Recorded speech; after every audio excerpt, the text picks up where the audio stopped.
안녕하세요. 인터넷 판매 10년차 행운선입니다. 저는 간이사업자로 시작을 해서 일반 사업자를 거쳐 법인을 운영하면서 절세를 하고 있는데요. 인터넷 판매 관련 정보를 공유하고 있으며 구독자님들의 소중한 시간과 돈을 아낄 수 있는 영상을 만들고 있습니다. 빨간색 구독 버튼하고 좋아요를 눌러주시면 제 영상을 빠르게 받아보실 수 있으세요. 오늘은 메일로 사연을 주신 구독자님의 사연으로 영상을 만들어 보도록 하겠습니다. 간이사업자이고 2019년도에 사업자를 내셨어요. 부가세하고 종합소득세를 대충 한번 계산해 볼 거고요. 매출은 6,200만원, 매입은 없어요. 단순 경비율로 적용을 할 거고 인터넷 판매 전자상거래업이에요. 2019년뿐만 아니라 2020년에는 세금을 어떻게 대비할 건지 그것도 한번 고민을 좀 한번 해볼게요.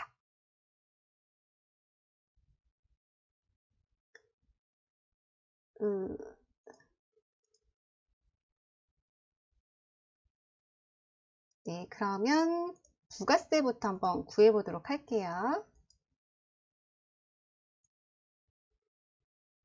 매출은 6,200만원, 매입은 하나도 안 받으셨지만 스마트 스토어로 판매를 하시기 때문에 스마트 스토어의 세금 수수료, 판매 수수료 제가 3%만 보수적으로 좀 잡아봤어요. 그리고 신용카드 매출은 4,577만 9천원 있다고 하셨고요.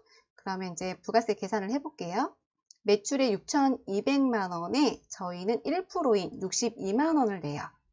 그리고 공제를 받는데 어떤 걸 받냐면 매입 받아놓은 부가세의 10%만 받아요. 16,900원. 그리고 신용카드로 이제 매출 일으킨 거에 1.3%를 받아요. 그래서 59만 5천 원을 받아서 부가세는 마이너스 2천 원이 나왔는데 간이사업자는 부가세 환급이 없어요. 그렇기 때문에 납부할 세액은 0원이다. 이렇게 확인하실 수가 있고요. 그 다음에 이제 종합소득세도 한번 대충 계산해 볼게요. 매출은 6,200만 원. 신용카드 매출 세액 공제 받은 거 59만 5천 원 해서 저희 총 수익은 6,259만 5천 원이 잡힌다. 여기서 저희는 단순 경비율로 들어갈 건데 단순 경비율로 어떻게 들어갈 수 있느냐라고 보면 이분 같은 경우에는 신규 사업 2019년이 신규 사업자이기 때문에 3억 미만 같은 경우에는 단순 경비율로 적용이 되실 수가 있어요. 그래서 저희가 단순 경비율로 적용을 하는 겁니다. 그래서 전자상거래업 같은 경우에는 단순 경비율이 86%예요. 86%를 총 매출의 86%에 해당되는 금액을 비용으로 인정해 주는 거예요. 그래서 비용 차감하면 소득 금액은 870만 원 정도 나오고요. 여기서 이제 본인 공제 150만 원 해주고 배우자가 있으면 배우자 공제 뭐 이렇게 해서 이제 소득 공제가 추가적으로 있으시면 좀 더 세금은 내려갈 수 있다. 그래서 과세 표준이 720만 원 정도 나오고요. 세율은 6% 구간이에요. 그래서 산출세액은 43만 5천 원. 여기에서 또 다시 세액 공제를 해주는데 내가 세액 공제를 받을 게 하나도 없어 라고 하시면 43만 5천 원을 납부를 하시는 거지만 내가 세액 공제를 뭐 한 20만 원 정도 받을 게 있어 라고 하신다면 23만 5천 원 정도를 낼 수 있다. 그래서 여기서 키포인트는 세액 공제나 소득 공제에 따라서 종합소득세는 더 내려갈 수 있다 라고 이렇게 정리할 수 있고요. 그러면 2019년도에는 이분 같은 경우는 부가세를 안 내고 종합소득세는 뭐 요 정도 43만 5천 원 정도 예상하시고 여기에서 내려가시는 거는 좋은 거니까 보수적으로 요 정도로 잡아줄 수 있다 라고 하시면 되는데 그러면 이제 문제는 2020년 올해는 어떻게 운영을 하면 좋을까 라고 이제 고민이 되실 텐데 그것도 제가 간단하게 한번 정리를 해봤어요. 올해는 1월부터 6월까지 간이사업자로 유지가 됩니다. 그래서 7월 달에 간이사업자로 이제 1월부터 6월 달까지의 매출을 간이사업자로 부가세 신고를 하셔야 돼요. 그리고 7월 1일자로 일반 사업자로 전환이 되세요. 그러면 7월 1일부터 12월 달까지는 매입 자료, 비용을 준비를 하셔야 된다. 근데 얼마큼 어떻게 준비를 하냐? 2020년도 올해 총 매출의 85% 수준으로 매입 세금 계산서를 받고 비용을 합산한 금액 자체가 매입 세금 계산서하고 비용을 합산한 금액 자체가 85% 수준으로 준비를 하신다면 지금 올해처럼 이렇게 절세를 하실 수 있는 포인트가 된다.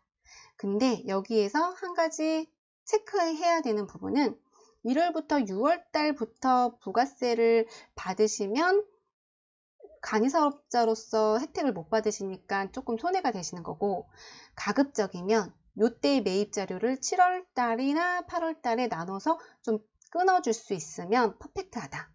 그리고 7월 달부터는 매입 자료를 많이 준비하시는 게 득이다. 네, 이렇게 해서 내용을 정리할 수가 있습니다. 그리고 이분이 질문을 주셨어요. 매입 자료가 많으면 많을수록 좋은 건가요? 라고 이렇게 질문을 주셨는데, 이거는 이제 상황에 따라 달라요. 어떻게 상황에 따라 다르냐면, 이제 이분 기준으로 볼게요. 2019년도에, 19년도에 이분 같은 경우에는 단순 경비율이셨고 간이사업자였잖아요. 근데 매입 자료를 많이 받으셨다. 그러면 손해죠. 부가세 혜택도 못 받고 단순 경비율 혜택도 못 받은 거예요. 그건 손해가 되시는 거고, 그 다음에 올해 2020년도에 이제 7월 달부터는 일반 과세자로 전환이 되고 일반 사업자이기 때문에 이때는 매입 자료를 많이 받으면 받을수록 득이다.